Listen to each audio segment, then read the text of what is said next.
Hello everyone and welcome to your guide to popular builds and Heroes of the Storm. My name is Death and today we will be checking out Diablo's Bruiser build. But before we get into any of that, a quick disclaimer. These guides are not written in stone. They are here to point you in the right direction, but ultimately they are a tool to help you learn the hero on your own.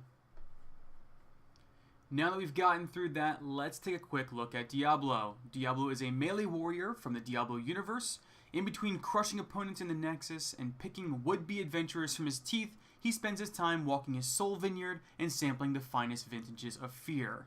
He has an incredibly strong kit that can make him a true terror on the battlefield.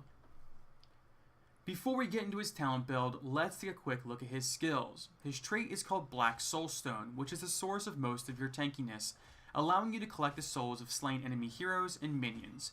Each collected soul grants you a bit of health, and you can hold a maximum of 100 souls. If you die with 100 souls, you resurrect in 5 seconds, but you lose them all. This trait can be a bit of a double-edged sword. When you are at 100 souls, you'll be very tanky, and the resurrection is nice, but losing all of that health can really hurt your survivability, forcing you to collect more souls in order to provide your team with a solid front line.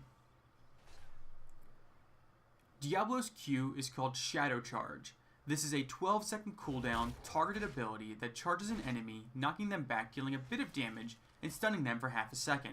If the enemy is pushed or charged into a solid object, like some terrain or a wall, then they are stunned for 1 second instead.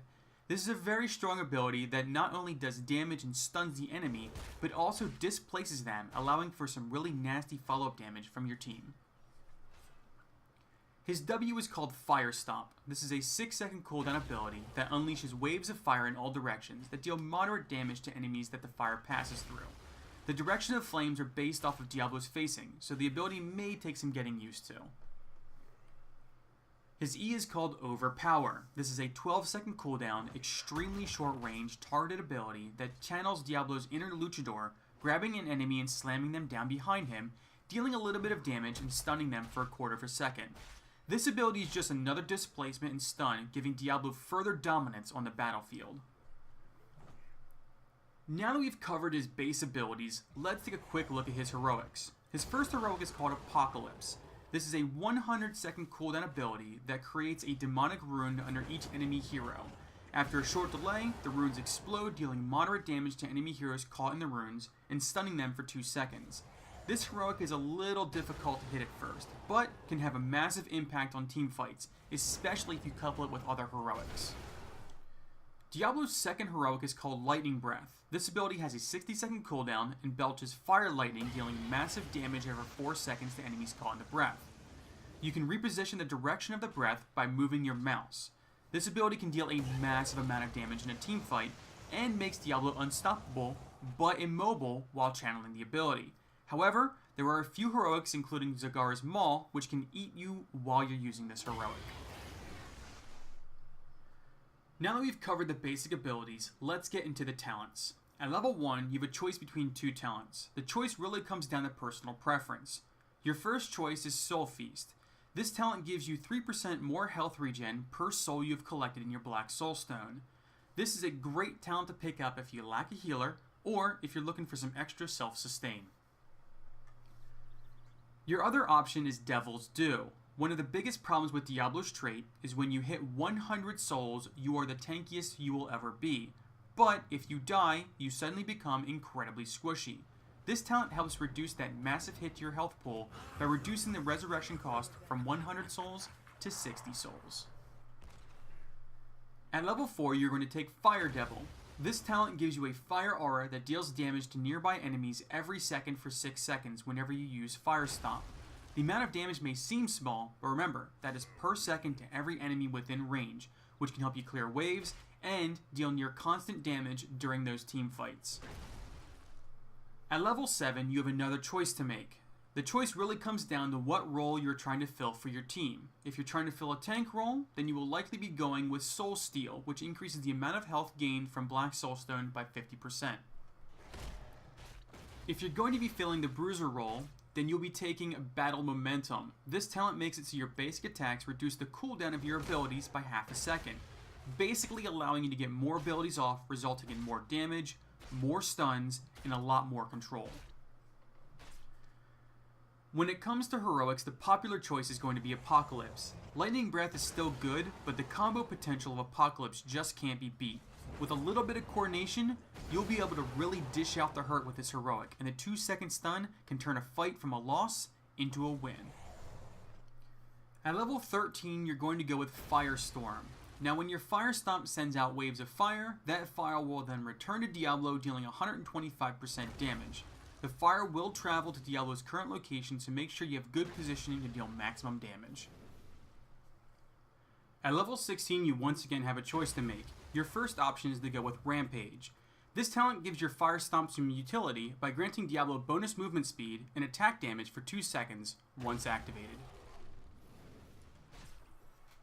Your other option is to go with Imposing Presence. You want to pick this talent up when the enemy team has a lot of auto attack heroes, because when they attack you, it slows their attack speed by 40%. Just a note about this ability, the slow is only applied to them when they attack you, and the second that they switch to another target, their attack speed is no longer slowed.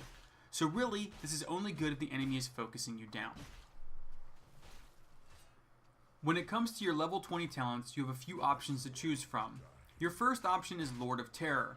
With this talent, you unlock Diablo's final form, granting you a new ability. This ability has a 60-second cooldown, and once activated, it steals 10% of the maximum health of nearby enemy heroes.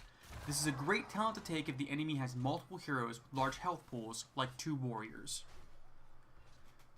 Another option is to go with Dying Breath, which reduces the cooldown of Apocalypse by 20 seconds, and you cast a free Apocalypse when you die.